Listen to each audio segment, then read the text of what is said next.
आज के इस विज्ञानवादी युग में जहां इंसान ने कई आविष्कार किए और इंसानी प्रजाति का जीवन बहुत तेज और सुखकारक बनाया है, इसका संपूर्ण श्रेय इंसानी बुद्धिमत्ता को जाता है। इंसान कुछ सालों में अपना जीवन और भी सुंदर बनाएगा, इसमें कोई भी संदेह नहीं है। इसके बावजूद कई सारे लोग आज भी ईश्वर, आत्मा, मोक्ष जैसे अवैज्ञानिक कल्पनाओं को अपने मन से चिपका कर बैठे हैं, जो उनकी तरक्की में मानसिक रोग बनकर अक्सर बाधा बना हुआ है। इस मानसिक विकृति का जवाब विज्ञानवादी तथागत बुद्ध ने 2500 साल पहले ही दिया है। आज की कहानी एक श्रमण की है जो कुछ इस तरह की सवालों से पीड़ित था।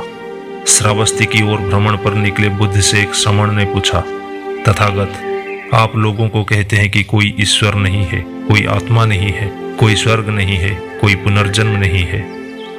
तथागत ने कहा कि मैं मनुष्य से कहता हूं कि वह वास्तविक सत्य को स्वीकार करे। इस पर श्रमण ने कहा कि तथागत, आप मुझे आसान बनाकर समझाइए।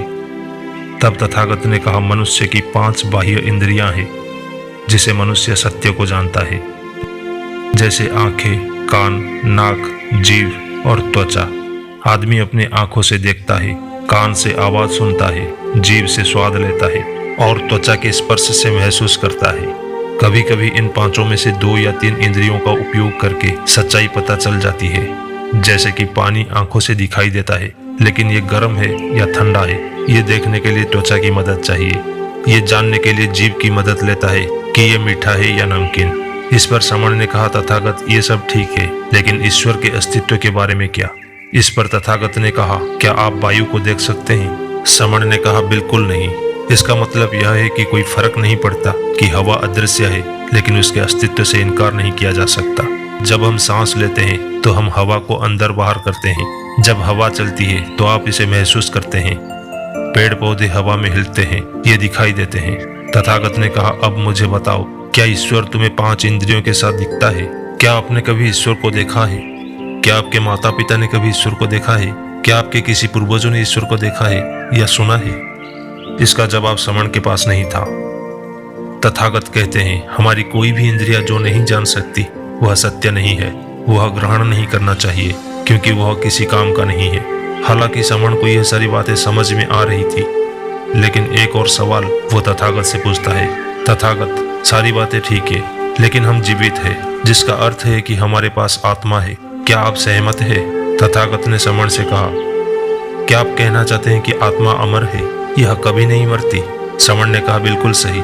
तब तथागत ने कहा, मुझे बताओ, इसका क्या मतलब है कि एक व्यक्ति मर जाता है? तब श्रमण कहता है कि जब आत्मा आदमी को छोड़ दे तो आदमी मर जाता है। तो मुझे बताओ, क्या आत्मा शरीर को छोड़ती है या शरीर आत्मा को छोड़ता है? श्रमण ने कहा, मनुष्य के जीवन के अंत में आत्मा मनुष्य को छोड़ देती है। तब तथागत ने कहा, यदि ऐसा है तो सभी मनुष्य को 100 साल तक जीवित रहना चाहिए। दुर्घटना, बीमारियों का इलाज बिना दवा के किया जाना चाहिए। श्रमण कहता है, तथागत, आप उस आदमी को क्या कहते हैं जिसके पास जीवन है?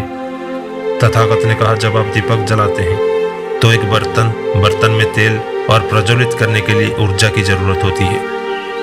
अगर बर्तन टूट जाए, तेल खत्म हो जाए या पानी गिरने से ऊर्जा समाप्त हो जाती है। इसी तरह से मानव शरीर पृथ्वी, तरल, हवा और ऊर्जा से बना हुआ है। यदि इन चारों पदार्थों में से एक को अलग कर दिया जाए तो ऊर्जा का प्रभाव रुक जाता है और व्यक्ति की मृत्यु हो जाती है। इसे मानव की मृत्यु कहा जाता है। यह जो ईश्वर की तरह अस्तित्वहीन है, ईश्वर है या नहीं, आत्मा है या नहीं, धम्म इस बकवास के लिए समय बर्बाद नहीं करता।